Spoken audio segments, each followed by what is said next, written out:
창세기 25장. 아브라함이 재혼을 했다. 새 아내의 이름은 그두라였다. 그녀는 시므란, 욕산, 무단, 미디안, 이스박, 수아를 낳았다. 욕산은 스바와 드단을 낳았다. 드단의 후손은 아수르 사람, 르두시 사람, 르움미 사람이었다. 미디안은 에바, 에벨, 한옥, 아비다, 엘다아를 낳았다. 이들은 모두 그두라의 후손이다. 아브라함은 자신의 모든 소유를 이삭에게 주었다. 그는 아직 살아있을 때에 첩들에게서 얻은 자식들에게도 재산을 나누어 주었다. 그 후에 그들을 동쪽 땅으로 보내어 자기 아들 이삭과 서로 멀리 떨어져서 살게 했다. 아브라함은 175년을 살고 숨을 거두었다. 그는 장수를 누리다가 수명을 다 채우고 평안하게 죽어 자기 조상과 함께 묻혔다. 그의 아들 이삭과 이스마엘이 그를 막벨라 동굴에 묻었다. 그 동굴은 마므레 근처 헷사람 소알의 아들 에브론의 밭에 있었다. 이 밭은 아브라함이 헷 사람들에게서 사들인 밭이었다. 아브라함은 아내 사라 곁에 묻혔다. 아브라함이 죽은 뒤에 하나님께서 그의 아들 이삭에게 복을 주셨다. 이삭은 브엘라헤로이에서 살았다. 아브라함의 아들 이스마엘, 곧 사라의 여종인 이집트 사람 하갈이 아브라함에게서 낳은 이스마엘의 족보는 이러하다. 이스마엘의 아들들의 이름을 태어난 순서대로 적으면 다음과 같다. 이스마엘의 맏아들 느바옅, 그 아래로 게달, 앗브엘, 밉삼, 미스마, 두마, 마사, 하닷, 데마, 여둘, 나비스, 게드마. 이들은 모두 이스마엘의 아들들이다. 그들의 이름이 곧 그들이 정착하여 장막을 친 곳의 이름이 되었다. 그들은 12부족의 지도자들이었다. 이스마엘은 137년을 살았다. 그가 숨을 거두자 자기 조상과 함께 묻혔다. 그의 자손은 이집트 동쪽 인근의 하윌라에서 아수르 방면에 있는 수르에 이르기까지 흩어져 정착했다. 이스마엘의 자손은 자기 친족과 어울려 살지 않았다. 아브라함의 아들 이삭의 족보는 이러하다. 아브라함은 이삭을 낳았다. 이삭은 40살에 바다나람의 아람 사람 브두엘의 딸 리브가와 결혼했다. 그녀는 아람 사람 라반의 누이였다. 이삭은 자기 아내가 임신하지 못하므로 하나님께 간절히 기도했다. 하나님께서 그의 기도를 들어주셔서 리브가가 임신하게 되었다. 그런데 태 속에서 아이들이 어찌나 뒤척이고 발길질을 해대던지 그녀는 이렇게 말했다. 계속 이런 식이라면 어찌 살까? 그녀는 하나님께 나아가 어찌 된 일인지 알고자 했다. 하나님께서 그녀에게 말씀하셨다. 네 태 속에 두 민족이 있다. 두 민족이 네 몸속에 있는 동안 서로 다툴 것이다. 한 민족이 다른 민족을 압도할 것이며 형이 동생을 섬길 것이다. 해산할 날이 다 되었을 때 그녀의 태 속에는 쌍둥이가 들어있었다. 첫째가 나왔는데 피부가 붉었다. 그 모습이 마치 털 많은 담요에 아늑하게 쌓여있는 것 같았다. 그래서 그의 이름을 에서라고 했다. 이어서 동생이 나왔는데 손으로 에서의 발 뒤꿈치를 꼭 붙잡고 있었다. 그래서 그의 이름을 야곱이라고 했다. 그들이 태어났을 때 이삭의 나이는 60살이었다. 아이들은 무럭무럭 자라났다.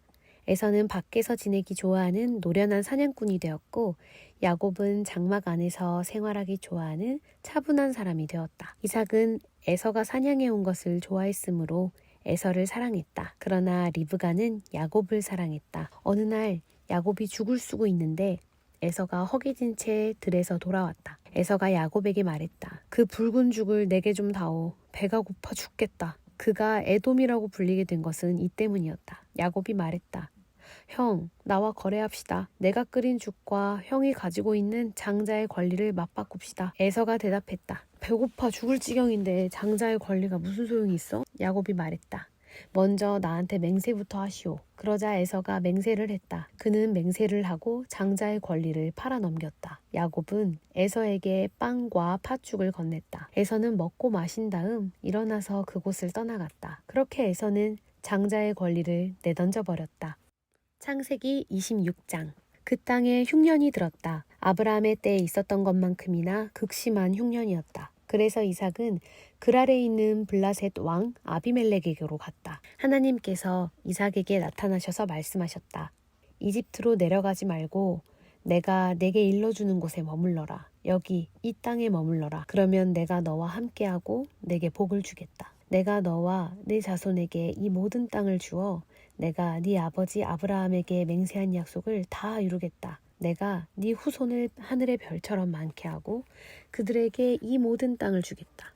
세상 모든 민족이 네 후손으로 인하여 복을 받게 될 것이다. 그것은 아브라함이 나의 부름에 순종하고 나의 명령, 곧 나의 계명과 나의 규례와 나의 가르침을 따랐기 때문이다. 그래서 이삭은 그랄에 머물렀다. 그곳 사람들이 그의 아내에 대해 물었다. 이삭이 그녀는 내 누이입니다 하고 대답했다. 그는 내 아내입니다 하고 말하기가 두려웠다. 리브가가 몹시 아름답기 때문에 이 사람들이 나를 죽이고 그녀를 빼앗아갈지 모른다 고 생각했던 것이다. 그들이 그곳에 머문 지 꽤 오랜 시간이 지난 어느 날 블레셋 왕 아비멜렉이 창밖을 보다가 이삭이 자기 아내 리브가를 껴안는 모습을 보았다. 아비멜렉이 사람을 보내어 이삭을 불러들였다. 그가 말했다. 그러니까 그녀는 그대의 아내였군. 그런데 어찌하여 그대는 누이라고 말했소? 이삭이 말했다. 그녀를 탐내는 사람에게 제가 죽을지도 모른다고 생각했기 때문입니다. 아비멜렉이 말했다. 그러나 그대가 우리에게 무슨 일을 저지를 뻔했는지 생각해 보시오. 시간이 조금 더 있었으면 남자들 가운데 누군가가 그대의 아내와 잠자리를 같이 했을지도 모르잖소. 그대 때문에 우리가 죄를 지을 뻔했소. 아비멜렉은 백성에게 명령을 내렸다. 누구든지 이 남자나 그의 아내를 건드리는 자는 반드시 죽을 것이다. 이삭이 그 땅에 곡물을 심어 엄청난 수확을 거두었다. 하나님께서 그에게 복을 주셨다. 이삭은 점점 더 부유해져 아주 큰 부자가 되었다. 그의 양떼와 소떼와 종들이 많이 불어나자 블레셋 사람들이 그를 시기하기 시작했다. 그들은 앙심을 품고 이삭의 아버지 아브라함의 종들이 아브라함의 때에 판 모든 우물의 흙과 쓰레기로 막아버렸다. 마침내 아비멜렉이 이삭에게 말했다. 떠나시오. 그대는 너무 커져서 우리가 감당하지 못하겠소.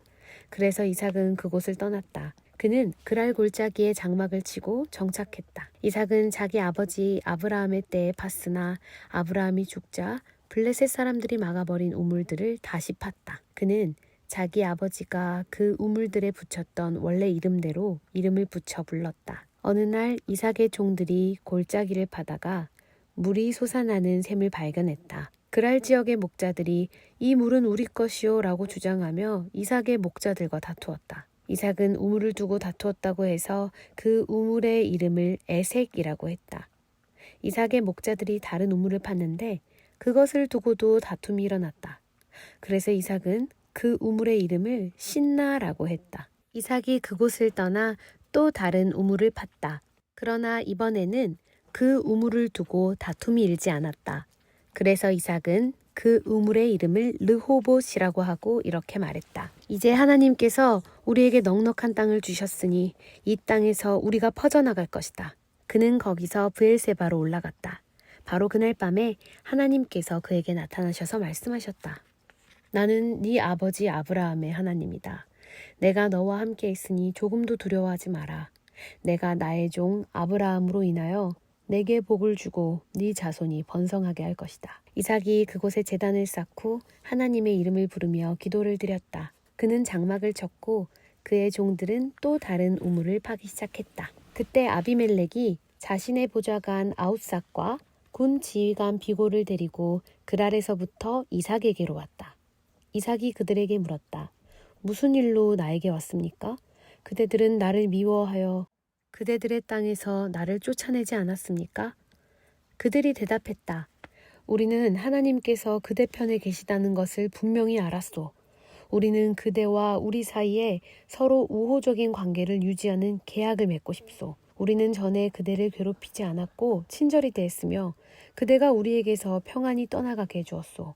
그러니 그대도 우리에게 그렇게 해주시오. 하나님의 복이 그대와 함께 하기를 빕니다. 이삭은 잔치를 베풀어 그들과 함께 먹고 마셨다. 이튿날 아침 그들은 서로 맹세를 주고받았다. 그런 다음 이삭이 작별을 고하자 그들은 친구가 되어 헤어졌다. 그날 늦게 이삭의 종들이 그에게 와서 자신들이 파고 있던 우물에 관한 소식을 전했다. 저희가 물을 발견했습니다. 이삭이 그 우물의 이름을 세바라고 했다. 그것이 오늘날까지 그 도시의 이름 곧 브엘세바가 되었다. 에사는 40살이 되던 때에 햇사람 브에리의 딸 유딧과 햇사람 엘론의 딸 바스맛을 아내로 맞아들였다. 그들은 이삭과 리브가의 근심거리가 되었다.